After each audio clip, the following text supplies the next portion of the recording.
Hello, happy election day. I am not working today because it is election day, so let's read. And when I put my little bookmark that I found yesterday into the book, I'm not as discouraged. I mean, we're still not halfway through. You can see this is the side we've read. This is what's yet to come. Let's see if it goes, and this book does go all the way to the end.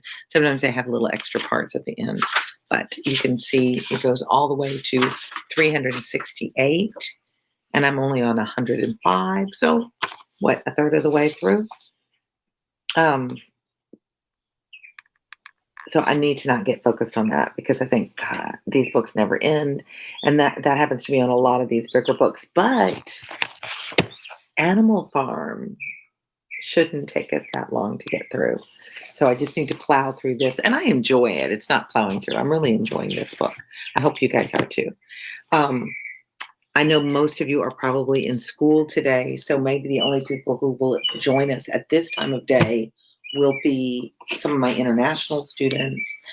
So I'm glad to have you. Welcome, working on your English and improving it. I'm so impressed by any of you that are reading in a second language because in college, I probably could have gotten through some basic books in French. I read Mahi Kuchulu in Farsi, which was a very short story, but I did read that one in Farsi. But I can't really read very fluently in a second language, so I admire it. I respect it. It is a beautiful fall day here in Louisiana. I will be going out after this to vote. I hadn't done it yet. So the voice in my head says your vote doesn't matter in Louisiana because of the electoral college, but there are a lot of local elections that I want to vote for, my mayor and my senators, things like that. So, hey, Madison, I'm so glad you're here. I like when people pop in and that I don't feel like I'm just reading to myself like a crazy person. I may still be a crazy person, but it's good to know there's somebody crazy along with me. So if you are 18 and older and you've registered, hey, Siddharth, and you've registered, get out and vote today. Even if you're going to vote differently than me, I want to see you. Tushar, I know that's not the name you go by on Instagram, but that's the name you present here. So I just have to go by that. Hi. So let's read chapter 20, Pride and Prejudice. Do you hear the bird chirp? Can y'all hear that? If you're there and you can hear it, say, I can't whistle back to him. I love to hear birds chirp. Makes me happy. All right. Mr. Collins was not left long to the silent contemplation of his successful love for Mrs. Bennet. Having dawdled about in the vestibule to watch for the end of the conference, no sooner saw Elizabeth open the door and with quick step pass her towards the staircase than she entered the breakfast room and congratulated both him and herself in warm terms on the happy prospect of their nearer connection. So Mrs. Bennet is in total denial too. She believes Elizabeth will come to her senses and marry him. I have an interesting challenge for you all out there. Can you identify the kind of bird by its call?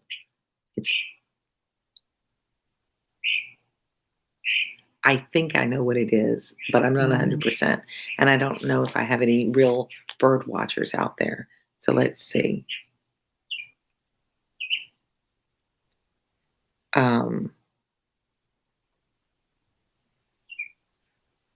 Oh my gosh. I wish she would jump on. I think my daughter just told me we worked on a philosophical essay.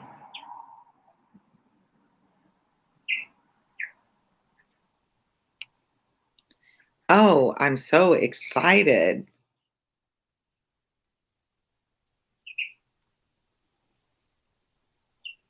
Sorry, when my kids text me, I answer. Wow, we worked together on a really hard, she's in a philosophy class. It was just the basic philosophy, and it was a really hard assignment. And the teacher's already gotten the grade back. She got 100 out of 100. I'm very excited. See, I am a best tutor mom too, not just best tutor friend. So that makes me really happy that she did that well. She worked very hard on that. It was a really hard essay. Um, all right, so Mrs. Bennet is in total denial. Hey, Ace Penguins. I was just bragging about my daughter's good grade in school. Oh, well, don't take away your message. I liked it, but I'm glad you're here. So Mrs. Bennet is in cahoots with Mr. Collins to see about this marriage. Oh, the polls are long. She's out voting. I wonder if I can show y'all this. The line, this is in Louisiana. And, oh, no, I can't answer my dad. Everybody's calling me now. I'm sorry about that. Let's see. There's nothing on here that y'all shouldn't see. So this is my daughter in line in Louisiana to vote. So I'm encouraging you all to get out there and do it. So in Louisiana, it's really discouraging because the way the Electoral College is, the vote is pretty much determined that it will go for Donald Trump. So if you want to vote for Donald Trump or you don't want to vote for Donald Trump, it's like, what's the point? His vote's already done because it would just historically always go for, like, we're not one of the swing states. So she's out there. I'm proud of her doing her duty. And I'm going to do that next. And I'm going to bring a chair because this old lady can't stand that long. So we'll see.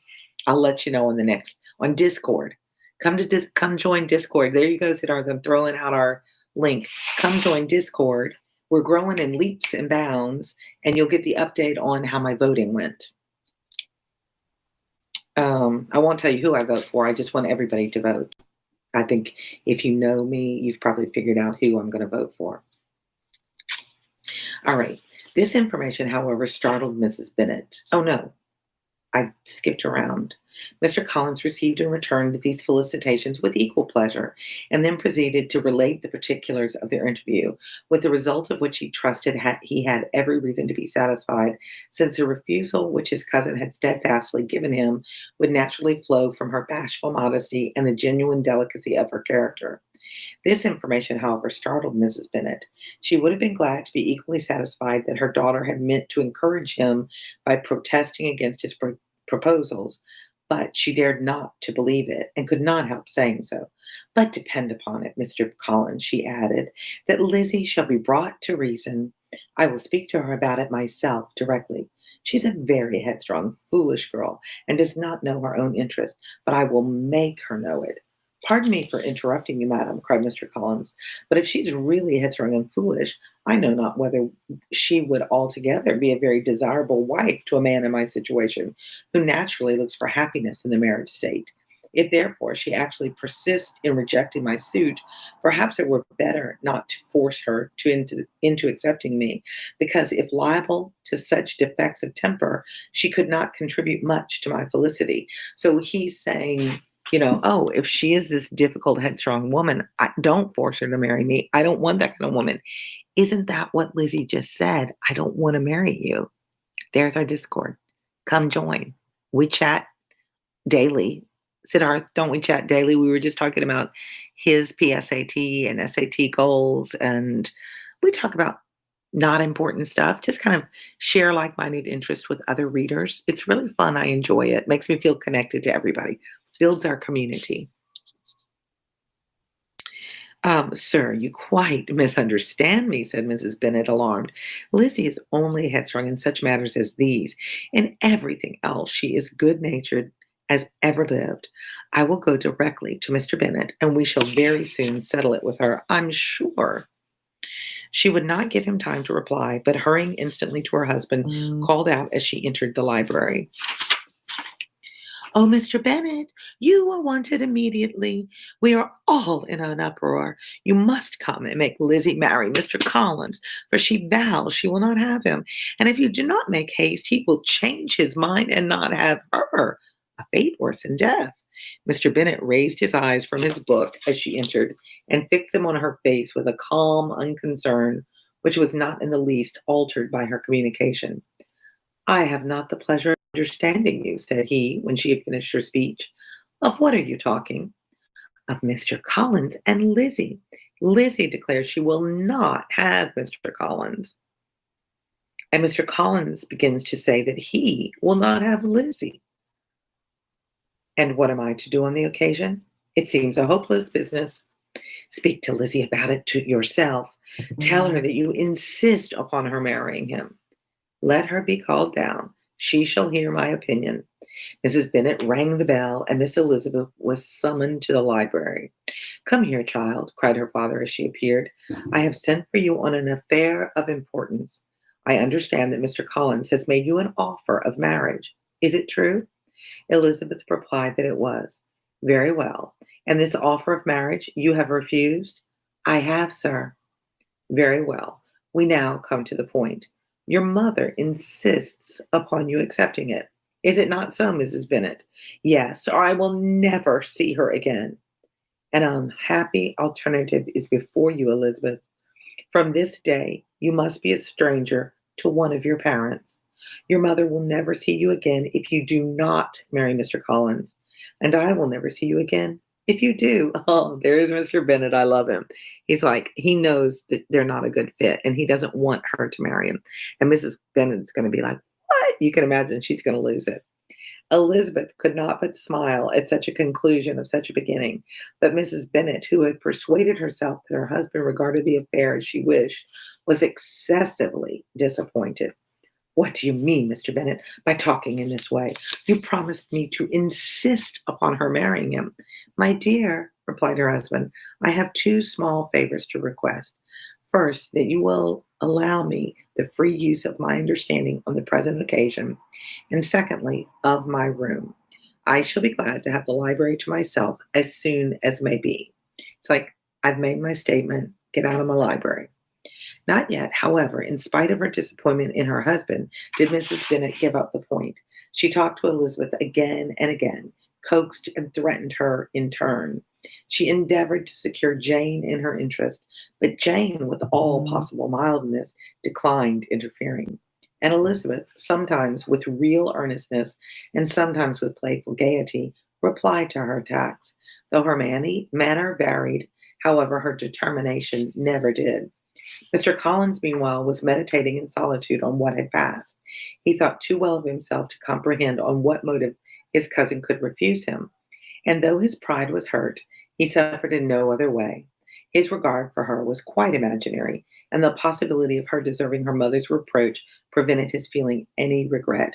So he didn't really love her. It's just like, oh, she turned me down. That kind of hurts. Rowley, Diary of a Wimpy Kid. That was my youngest son's, one of his favorite books.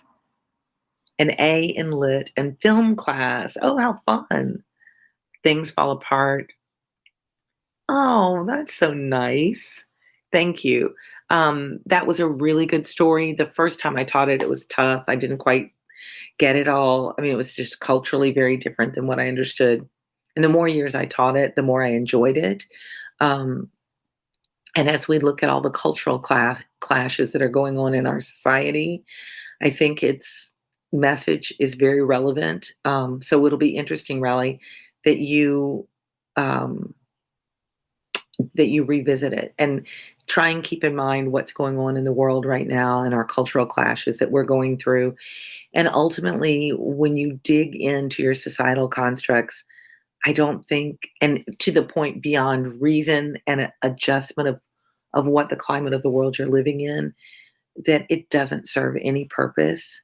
I don't think it serves an ultimate truth of philosophy.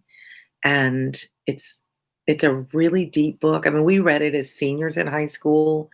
I thought it was over most of my seniors. I mean, I found it difficult for me because it is such an in-depth look at how much our culture and our societal constructs develop us and play a part in how we live and how we override love and relationships, sometimes in our determinedness to hold on to our traditions, which is not to say traditions aren't valuable.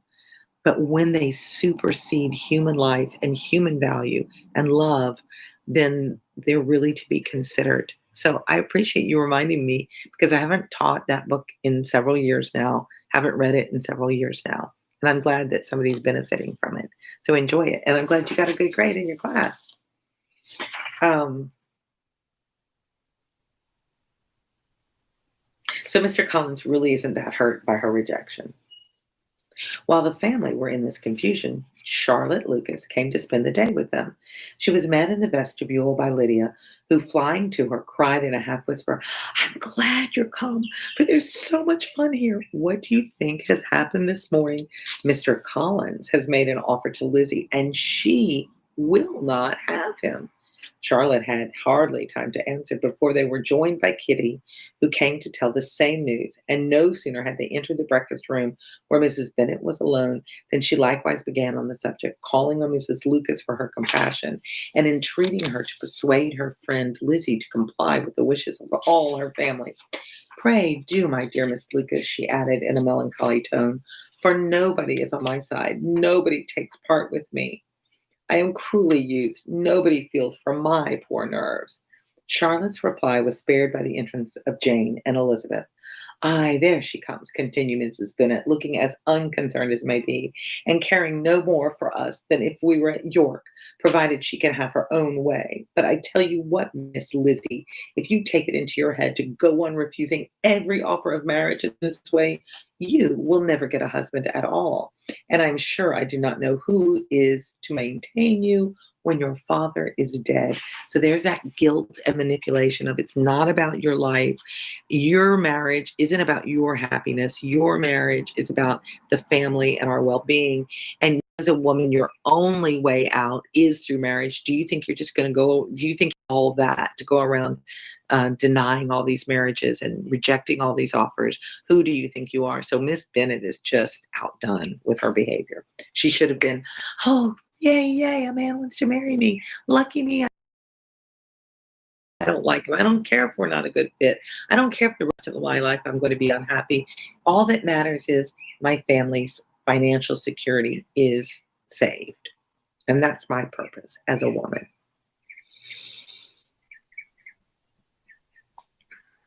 "I shall not be able to keep you, and so I warn you. I have done with you from this very day. I told you in the library, you know, that I should never speak to you again, and you will find me as good as my word. I have no pleasure in talking to undutiful children. Not that I have much pleasure, indeed, in talking to anybody. People who suffer as I do from nervous complaints can have no great inclination for talking. Nobody can tell what I suffer, but it is always so. Those who do not complain are never pitied." She doesn't complain, she says. She doesn't talk so much, she says. She talks about she talks excessively about how she doesn't talk so much. She complains excessively about how she complains so much. So if you've got anything of irony in an assignment, this is a really great portion to annotate because we've got a lot of irony in this. Her daughters listened in silence to this effusion, sensible that any attempt to reason with or soothe her would only increase the irritation. She talked on, therefore, without interruption from any of them, till they were joined by Mr. Collins, who entered with an air more stately than usual, and on perceiving whom, she said to the girls, "Now I do insist upon it that you, all of you, hold your tongues, and let Mr. Collins and me have a little conversation together." Elizabeth passed quietly out of the room. Jane and Kitty followed, but Lydia stood her ground, determined to hear all she could, and Charlotte, detained first by the civility of Mr. Collins, whose inquiries after herself and all her family were very mute, and then by a little curiosity, satisfied herself with walking to the window and pretending not to hear. In a doleful voice, like dole to be sad, Mrs. Bennet thus began the projected conversation. "Oh, Mr. Collins!" "My dear madam," replied he, "let us be forever silent on this point. Far be it from me," he presently continued in a voice that marked his displeasure, "to resent the behavior of your daughter. Resignation to inevitable evils is the duty of us all, the peculiar duty of a young man who has been so fortunate as I have been in early preferment, and I trust I am resigned. perhaps not the less so from feeling a doubt of my positive happiness, had my fair cousin honored me with her hand, for I have often observed that resignation is never so perfect as when the blessing denied begins to lose somewhat of its value in your estimation. You will not, I hope, consider me as showing any disrespect to your family, my dear madam, by thus withdrawing my pretensions for your daughter's favor without having paid yourself and Mr. Bennet the compliment of requesting you to interpose your authority in my behalf. My conduct, may I fear, be objectionable in having accepted my dismission from your daughter's lips instead of your own. But we are all liable to error. I have certainly meant well through the whole affair. My object has been to secure an amiable companion for myself, with due consideration for the advantage of all your family. And if my manner has been at all reprehensible, I here beg leave to apologize. So he's like, okay, well, I tried to marry your daughter. She didn't want me. So even though I should come to you and ask you to intercede on my behalf, I'm withdrawing the offer. So it's done, it's over. Again, the question, what do you think about Mr. Collins? What do you think he represents as far as Jane Austen refers in societal structure? Um, is he evil? Is he negative? Is he a bad guy by the standards of the day and then by the standards of our day? And how do those standards, how have expectations of marriage and what we hold as a suitable partner, how have they changed? Do you think, as young people, that you're, especially to the women, I'll say, that your suitability and station in life is strongly impacted by your marriage partner? And in that, I mean, can you get ahead in life? Is it like a career? If you have to choose between making a good decision in career path and a good decision in partnership, is it the same as it was during this writing, or is it different? And that would be a really interesting essay to write on. How do we look at societal constructs through the eyes of this society and the eyes of today's society? Because more and more in our generation, in your generation, fewer and fewer kids get married right out of high school. Fewer and fewer get married right out of college. What is the reason in your generation for marriage? Do you see the necessity of it? Do you want to be married? What is important to you about marriage? As a female, do you feel like that's your only way to success? Or do you, as a female, feel like you can really pursue what you want career wise without a partner, without a husband? Where do children enter into that? Where do families enter into that?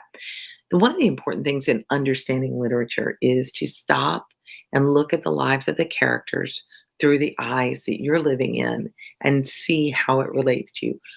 Could you love a Mr. Collins, or do you find him reprehensible? I find him so distasteful. But by their day and time, the parent and the mother certainly wanted her to marry Mr. Collins. So think about those things and write about those things. Fareed, hello. Okay. You're not in trouble. I don't grade you guys. I just love when you come on. I'll see you over in Discord. Um, I'm off on this beautiful day, put on my walking shoes, and go stand in line to vote. I'll let you know. We'll talk to you next time about where we stand. If I'm really trying to prepare myself to accept whatever the verdict is, whatever the will of the people is. We may not know by tomorrow, so we'll just see. Julissa Ray, thank you for your work. You're so welcome. Thank you. That's such a sweet thing to say. I'm sure you're a great person too. Emma, I hope you guys can vote too. I really want young people to be out voting because this is your future more than mine. It's my granddaughter's future. There's nobody there to represent her. So I'm so proud of her aunt for being out voting. And so far, my son lives in Brazil, so I don't think he absentee voted. I don't know that he's even registered. Um, and I think two of my kids are not voting. One because she doesn't trust the system at all, and one because he doesn't like the choices that are being presented to him. He and my oldest son both think that there should be more than a two-party system, and I don't disagree with that. Having been in Sweden, they had 9 parties that you could vote, like active parties. And there are more parties on the ballot, but it really comes down to, because of the electoral college system, that it really comes down between two parties. Um, if you don't understand the electoral college, I'm happy to chat with you on Discord about that, or you can DM me on Instagram. I used to teach it. It really is pretty simple once you get it boiled down to, especially if you're a soccer player, it's very much like how soccer scores work. Um, but I still think it's important on a local level. Like I know my national level vote doesn't matter, but on the local level, there are a lot of local issues that I need to be involved with and I've gotten informed about and need to vote about. So I just encourage you to get involved in your political system, and and you feel like your voice matters. We we I have to be careful what I say because of my job, but I think it's really important we understand the difference between equity, equality, and social justice. You can Google images that show it very clearly. We've talked about this before. Um, Equality means everybody has the same, like the image I've seen is three kids standing at a ball field with a fence that's blocked out. They can't see a board fence. They can't see the baseball game that's going on beyond it. Equality, everybody gets the same size box. So the tall person who could already see over the fence just gets the same size box as the short person who can't see over the fence. And that's equal, that's addressing things equally. But you still have two people out of the three that don't have access to the view. Equality is, I'm sorry, equity is adjusting the size boxes so that everybody can see over the fence. And justice is removing the barrier. So doing a chain link fence, for example, instead of a board fence, so you don't have to make the adjustments. And that no matter how you come at something, hi Madeline, no matter how you come at an obstacle, the obstacle is removed and the system isn't in your way of accessing, and that's justice. So look at in terms of, maybe you've always had access to seeing the game. So you don't see where the problem is. So it's really not that important to you if other people can't see the game. But the big question is, how is the game fun if we don't have the fans that are involved? Like, if we want a world that's good, it's got to be good for everybody. And that's where justice comes in. And and maybe in this case, you're the tall person that can see over the fence, but maybe in the next case, you're going to be the person who doesn't have access to what everybody else has access to, and you're not getting justice. Don't you want it? Don't you want justice for yourself or for your children? And in granting justice to everybody, I don't lose anything. In any of those scenarios, the person that was tall that could see the game, they never lost the ability to see the game. They could always see the game. Shouldn't everybody have that same opportunity? It's very hard for me to understand why people can't see it that way, that they say, I can see and I don't care if you see. Screw you if you can't see. And dang it, I'm not going to give you any advantage, because somehow or another they feel their advantage is going to be less and they're not going to have the chance in life. And I don't know what to do about that person. Madeline, you said novel sophomore year. Great. Hopefully then in your junior year, we'll see some novels too, because I read, like, my playlist has all age groups from about 8th grade to 12th grade. So hopefully there'll be more books that will help you. Emma, A Lesson Before Dying, such an important book. And it fits into this whole equity and social justice thing. So get out there and, as young people, do your part to make our world uh, more responsive to AI and, artificial intelligence, to technology, to STEM. Make your world more equitable and more just. Make your world clean, where we keep hearing the birds chirp and we can go out into the fields. Um, I really think about you guys. I've worked with teenagers all my life. So it's an important day. And if you can vote and you're registered to vote and you haven't done it, you're being lazy like me. Come on, let's go. Let's go out. Let's make our voices heard so that the world, at least, even if this election doesn't come out the way you want it to, they can't say nobody cares. That we show the politicians we do care. We do care about what's happening. We do care about our communities and our politicians, and we do care about equity, and we do care about so many issues. Emma, get your parents out voting, even if they're going to vote a way you don't believe. I think it's, like I say, important because there was a time in the last couple of elections where the message clearly was it doesn't matter. Politicians can just do whatever they want. And I think if we get this huge turnout like we're seeing this year, and for the world, because my international friends are like, what's going on in your country? And I would say back in the last couple of elections, we don't think our vote matters. Our vote just doesn't matter anymore. And so people don't care. They don't trust politicians.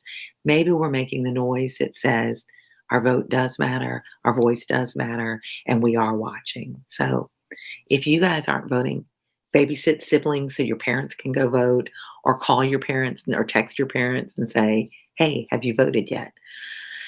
And let's see what happens for a better tomorrow for you guys. And I will read to you next time. See ya.